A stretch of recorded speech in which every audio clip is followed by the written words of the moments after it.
کہ ہماری نئی نسل یعنی ہمارے نوجوان وہ دین سیکھ سکیں۔ یہ پورا سسٹم دراصل اسی لیے ہے، مسجد کا نظام، کالج کا نظام، اسکول کا نظام، مدرسے کا نظام، اس کا بنیادی مقصد نئی نسل کو دین کے لیے تیار کرنا ہے۔ اگر ہم نے اپنے نوجوانوں کو دین پہنچا دیا، وہ دیندار ہو گئے، تو قیامت تک اسلام کا سورج یہاں نہیں ڈوبے گا۔ اور اگر ہم نے ان کو لوز کر دیا تو پھر قیامت تک اسلام یہاں موجود نہیں رہے گا۔ اس کی وجہ ہے بچے بوڑھوں کی تقلید نہیں کرتے، بچے اپنے آگے والی جنریشن کو فالو کرتے ہیں، نوجوانوں کو۔ اگر نوجوان سنبھل گئے تو بچے خود بخود سنبھل جائیں گے، اور بوڑھے تو مارے شرم کے اللہ کی بارگاہ میں سجدہ کریں گے اگر بیٹا سجدہ کر رہا ہے تو۔ لیکن اگر نوجوان خراب ہو گئے، یہ برائیوں میں مبتلا ہو گئے، یہ گناہوں میں مبتلا ہو گئے، اسلام سے یہ دور ہو گئے، تو پھر یہاں اسلام کا آفتاب بھی غروب ہو جائے گا۔ یہ وہ چیلنج ہے جس کو ہمیں فیس کرنا ہے۔ آج ہمارے سامنے سینکڑوں مسائل ہیں، سینکڑوں دشواریاں ہیں جن کو شاید ہم محسوس نہیں کر پا رہے ہیں۔ ہم نے اپنی نسل کو یعنی ہم جیسے بوڑھوں کی کو تبلیغ کر کے یہ سمجھا کہ اسلام محفوظ ہو جائے گا۔ نہیں، ہمارا دین تو روایتی اور تقلیدی دین ہے۔ ہم کو جب ہم پیدا ہوئے تھے بچپنے میں تو ہمیں کوئی عالم یہ سمجھانے نہیں آیا تھا کہ تم خدا کو مانو، رسول پاک کو مانو، کوئی سمجھانے نہیں آیا تھا۔ ہم نے یہ دین اپنے والدین اور اپنے بزرگوں کے عاطف قلبی سے حاصل کیا، اس ماحول سے جو ہمارا ماحول تھا۔ ہمارا ماحول کیسا تھا؟ ہماری عمر کے لوگ جو موجود ہیں اس بات کے گواہ ہیں کہ جب ہم صبح کو اٹھتے تھے، بستر میں ہوتے تھے، تو ماں وضو کر رہی ہوتی تھی، بہن تلاوت کر رہی ہوتی تھی، باپ مسجد کے لیے وضو کر رہا ہوتا، تیاری کر رہا ہوتا تھا، چاروں طرف سے اذان کی آواز آ رہی ہوتی تھی۔ ان سب چیزوں نے ہم کو مسلمان رکھا، لیکن کیا یہ ماحول اپنے بچوں کو ہم دے رہے ہیں؟ کیا آج بھی ہمارے گھروں میں جب بچے بیدار ہوتے ہیں تو تلاوت ہو رہی ہوتی ہے، نماز کی تیاری ہو رہی ہوتی ہے؟ کیا آج بھی مسجدوں سے اذان کی آواز آ رہی ہوتی ہے ہمارے کانوں میں؟ نہیں، وہ ماحول نہیں ہے یہ۔ اسے یہاں یہ امید رکھا کہ جس طرح سے انڈو پاک میں یا ہمارے ملکوں میں ہم مسلمان رہ گئے، ہمارے بچے بھی رہ جائیں گے، تو یہ ممکن نہیں ہے۔ اور اگر ہم نے ان کو کھو دیا تو اسلام کو کھو دیا۔ آپ ذرا سوچیں آج کا ماحول کیا ہے۔ ہمارا ماحول وہ تھا جس کا میں نے تذکرہ کیا، ہر چھوٹا بڑے کا احترام کرتا تھا، محلے کا بزرگ کسی کو بھی کچھ کہہ دے تو اسے وہ انتہائی احترام سے قبول کر لیتا تھا۔ کیا آج کا بزرگ بھی کسی نوجوان کو کچھ کہہ سکتا ہے اگر وہ اجنبی ہے تو، محلے کا ہے تو؟ نہیں، آج تو اپنے باپ کی نہیں مان رہے ہیں۔ باپ چلاتا رہتا ہے، اپنے درد کو پیش کرتا رہتا ہے، مگر بیٹے آوارگی کی طرف خود مائل ہوتے ہیں۔ میرے آقا نے ارشاد فرمایا قیامت کی علامتوں میں سے ایک علامت یہ بھی ہوگی کہ بیٹے دوستوں کا ساتھ تو دیں گے اور باپ کی پرواہ نہیں کریں گے۔ آج یہ حال موجود ہے۔ تو جب تک بچوں کو آپ دین نہیں پڑھائیں گے، جب تک انہیں مذہبی ماحول نہیں دیں گے، جب تک شریعت مصطفیٰ سے آراستہ نہیں کریں گے،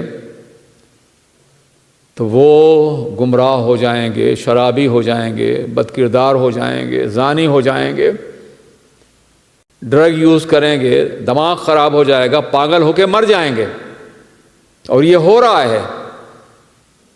مولانا صاحب میرے بچے پہ جن آ گیا ہے، بھوت آ گیا ہے۔ جی نہیں، وہ جن بھوت نہیں ہے، وہ نشہ ہے جو استعمال کرتا رہا ہے۔ وہ تحقیق سے یہ پتہ چلتا ہے، یہ معلوم ہوتا ہے۔ میرے عزیز ساتھیوں، بچاؤ اپنے بچوں کو۔ یہ انگلش میں جو تقریریں میں کرواتا ہوں اس لیے کرواتا ہوں کہ نئی نسل کو قیادت فراہم کی جائے۔ اب وہ میری بات اس لیے نہیں سمجھیں گے کہ ان کی زبان نہیں ہے، ان کی مادری زبان انگلش ہے، اور مادری زبان کا ماحول یہ ہے، مزاج یہ ہے کہ جو اس زبان میں کہا جائے وہ دل میں اترتا ہے۔ اس لیے ضرورت اس بات کی ہے کہ نوجوانوں کو سنبھالا جائے۔ آج ہمارا بچہ کس ماحول میں پروان چڑھ رہا ہے، ذرا سوچیں آپ۔ ہمارا ماحول وہ تھا کہ اذان کی آواز ہے، ماں باپ کے سجدے ہیں، تلاوتوں کا ماحول ہے، اللہ کا خوف ہے، رسول پاک کی اطاعت ہے۔ ان کا ماحول کیا ہے؟ 3-4 جگہیں ہیں جہاں ہمارے بچے جاتے ہیں۔ گھر کا ماحول، اسکول، بازار، دوستوں کا ماحول، یہی ہے نا۔ اسکول پہلے تربیت گاہ ہوتا تھا، خواہ وہ سیکولر اسکول کیوں نہ ہو، وہاں تھوڑی تربیت ہوتی تھی، استاذ کا ادب، ماحول کا ادب۔ لیکن آج کے اسکولوں میں بے ادبی کو ادب سمجھا جاتا ہے، ضروری سمجھا جاتا ہے۔ انہیں سکھایا جاتا ہے کہ تمہارا باپ کچھ نہیں ہے، تمہاری ماں کچھ نہیں، تم سب کچھ ہو۔ بغاوت ان کے ذہنوں میں پلائی جاتی ہے ایجوکیشن کے ذریعے سے، تعلیم کے ذریعے سے۔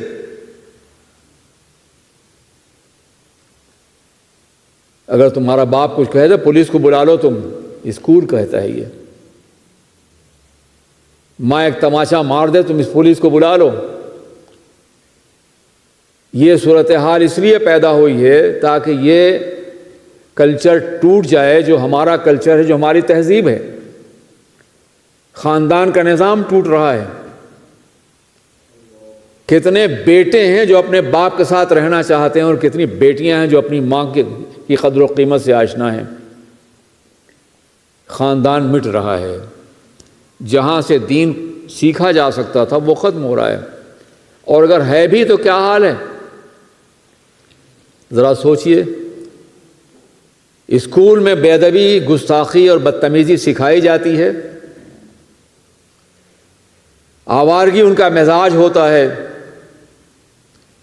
عیاشی باضابطہ ان کے کلچر کا حصہ بن چکی ہے، اور اب تو زناکاری کو فن اور آرٹ بنا کر کے ایجوکیشن کی حیثیت سے عام کیا جا رہا ہے۔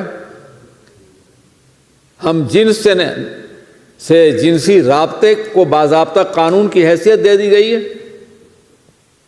کیا یہ ایسا نہیں ہے؟ بچپنے ہی سے بتایا جاتا ہے کہ مرد اور عورت میں کوئی فرق نہیں ہے،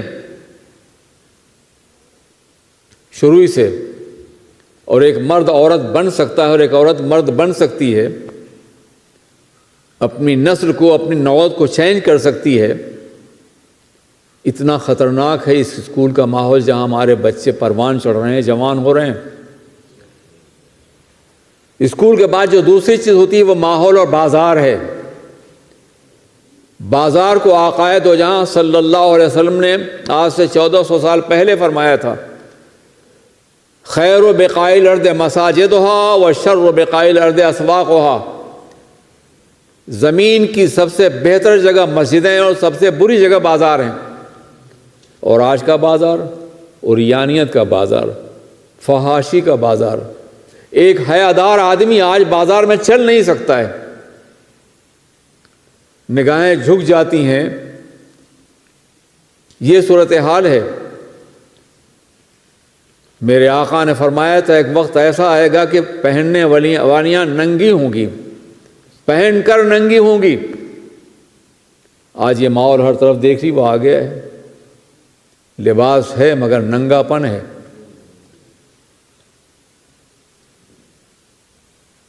اس ماحول میں کیا یہ ممکن ہے کہ آدمی زناکاری سے، بدکرداری سے، عیاشی سے بچ سکے؟ جیسے ہی شعور کی آنکھ کھولتا ہے بچہ، ویسے ہی اس کے اوپر جنس اور نفس کا بھوت سوار ہو جاتا ہے. یہ بازار کا عالم ہے. اور گھر وہ تو ماتم کی جگہ ہے. اب گھر میں ٹی وی ہے، دوسرے ذرائع ہیں، تفریحات کا سامان ہے.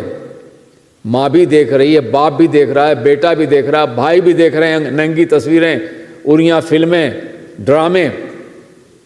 نماز تو نہیں ہے گھروں میں، تلاوت تو نہیں ہے گھروں میں. تو ان حالات میں گھر بھی محفوظ نہیں ہے، بازار بھی محفوظ نہیں ہے، اور اسکول تو بدترین مقام ہے. اگر کوئی جگہ محفوظ ہے تو مسجد محفوظ ہے. اللہ کا یہ گھر محفوظ ہے. یہاں اگر آپ نے بچوں کو نہیں آنے کے لیے مواقع فراہم کیے، خود ان کو لے کے نہیں آئے، اور یاد رکھیے خالی بچے نہیں، ہوش میں آ جائیے، خود لے کر کے آئیے انہیں. بچوں کو باہر چھوڑ کے چلے جاتے ہیں اور سمجھتے ہیں کہ ہمارے بچے 2 گھنٹہ مولوی ان کو فرشتہ بنا دے گا. 22 گھنٹے وہ برائیوں اور زناکاریوں کے، عیاشیوں کے ماحول میں رہیں اور 2 گھنٹے فرشتے ہو جائیں گے. اگر آپ اپنے بچوں کے ساتھ نماز نہیں پڑھیں گے تو بچے کہیں گے نماز اتنی ہی ضروری ہوتی تو میرا باپ کیوں نہیں پڑھتا، گھر میں میری ماں کیوں نہیں پڑھتی. اس لیے اگر آپ چاہتے ہیں کہ بچے آپ کے ٹھیک ہوں تو بچوں کے ساتھ آپ خود بھی مسجد میں آئیے اور پھیلائیے اس مزاج کو، عام کیجئے اس کلچر کو، مسجد کا کلچر، عبادت کا اور بندگی کا، ذکر رسول کا، اور کے ساتھ ساتھ اخلاقی قدروں کا. یہ بے پناہ ضروری ہے ایسا ہونا. اس لیے اب ہمیں لازمی طور پہ انگلش سے خطبہ کو پیدا کرنا ہے. اور الحمدللہ ہمارے ہاں جو نظام تعلیم رائج کیا گیا ہے اس میں ایسے لوگ یقیناً ہوں گے جو مستقبل میں نوجوان نسلوں کو آگے بڑھا سکیں گے، انہیں کامیابی سے ہمکنار کر سکیں گے. شریعت سے ناواقفیت کی بنیاد پہ آج سب کچھ ہو رہا ہے. وقت ہوتا تو میں بتاتا کہ غزہ کیوں پیش آیا ہے، فلسطین کیوں ہاتھ سے جا رہا ہے ہاتھ سے. لڑنے والے خاموش ہو چکے ہیں اور وہ باضابطہ 2 لاکھ فوجی باضابطہ بھیج چکے ہیں قبضہ کرنے کے لیے. فلسطین جس کو مسلمان 1400 سال سے بچا رکھا تھا، جس کی سرزمین پر ہزاروں مسلمانوں کا خون بہتا رہا ہے، جہاں کبھی صلاح الدین ایوبی نظر آئے، کبھی سلطان الفاتح نظر آئے، کبھی 800 سال کے دور حکومت میں اتراک نے، ترکیوں نے اسے تحفظ بخشا.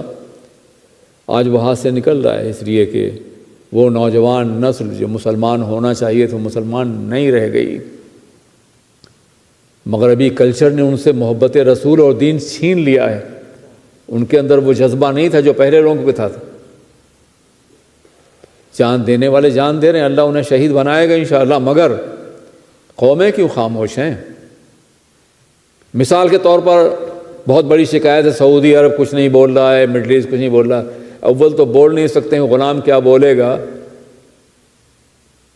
دوسری وجہ یہ ہے کہ ان کے اندر کوئی جذبہ ہے نہیں. انہوں نے کالج نہیں قائم کیا، یونیورسٹی نہیں، دارالعلوم نہیں قائم کیا۔ مدینہ یونیورسٹی سب سے پہلے 1961 میں قائم ہوئی، پہلی سعودیوں کے انقلاب کے بعد۔ تو ہم لوگ کہا کرتے تھے یہ خاندان اپنے گناہوں کا کفارہ ادا کرنے کے لیے یونیورسٹی قائم کر رہا ہے، ورنہ طلبہ ہندوستان پڑھنے آتے تھے جو دیندار طلبہ تھے۔ آپ ذرا سوچیں کیوں نہیں پڑھایا وہاں دین؟ یہ سازش تھی۔ یونیورسٹی کیوں نہیں قائم ہوئی؟ آج ہمارے مسلمان بچے لاکھوں پاؤنڈ خرچ کر کے یورپ میں پڑھنے آتے ہیں۔ اگر یونیورسٹی سعودی عرب میں ہوتی، مڈل ایسٹ میں ہوتی، کہیں اور ہوتی تو وہاں جاتے نا، لیکن نہیں، یہ سمجھا دیا گیا ہم پڑھائیں گے، تمہیں پڑھانے کی ضرورت نہیں ہے۔ چنانچہ جو پڑھنے والے تھے جو ان کو یورپ بھیجا گیا اور وہاں سے وہ عیاش بن کے، شرابی بن کر کے، زانی بن کر کے آ گئے۔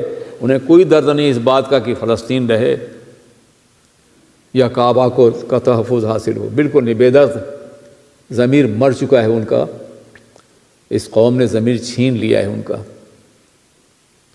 آج اگر میں یقین سے کہتا ہوں، آج اگر ان ملکوں میں اسلام اور سیکولرزم، اسلام اور مغربی تہذیب میں مقابلہ ہو جائے، یعنی الیکشن ہو جائے، اسلام ہار جائے گا۔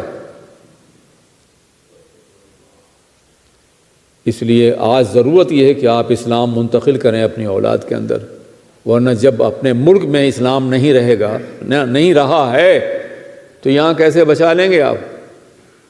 ہوش میں آ جائیے، میری باتیں تلخ ضرور ہوں گی، مگر خدا را آپ مسلمان ہیں، آپ کو خدا کی بارگاہ میں جواب دینا پڑے گا۔ کل ایک شخص سے اللہ پوچھے گا کہ تم نے نماز کیوں نہیں پڑھی، روزہ کیوں نہیں رکھا، قرآن کیوں نہیں پڑھا، تم نے شریعت پہ عمل کیوں نہیں کیا، برائیاں کیوں کی، شراب کیوں پیا؟ تو کہے گا اللہ قصور میرا نہیں، میرے ماں باپ کا، انہوں نے دنیا سکھائی، تعلیم بھی دی، دولت بھی دیا، تجارت بھی دیا، سب کچھ دیا، قرآن نہیں پڑھایا۔ تو کل گناہوں کے بوجھ سے ہماری کمر خود ٹوٹ رہی ہوگی، اپنے بچوں کا بوجھ کہاں تک اٹھا سکیں گے؟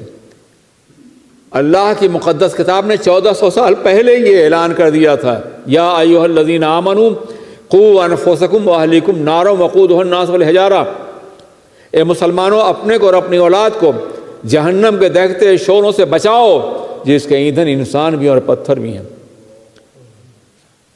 بچاؤ انہیں، خود بھی دیندار بن جاؤ، بچوں کو دیندار بناؤ، تاکہ بعد میں آنے والے بچے بھی دیندار، ان کے بعد آنے والے ایک تسلسل قائم ہو جائے، نوجوان سنبھل جائیں، بعد والے سنبھلیں گے ان کو دیکھ کے دوسرے اور پھر تیسرے، اور ایک قیامت تک یہ سلسلہ قائم رہے گا۔ خدا ہمیں اور آپ کو دین پر قائم رہنے کی توفیق عطا فرمائے۔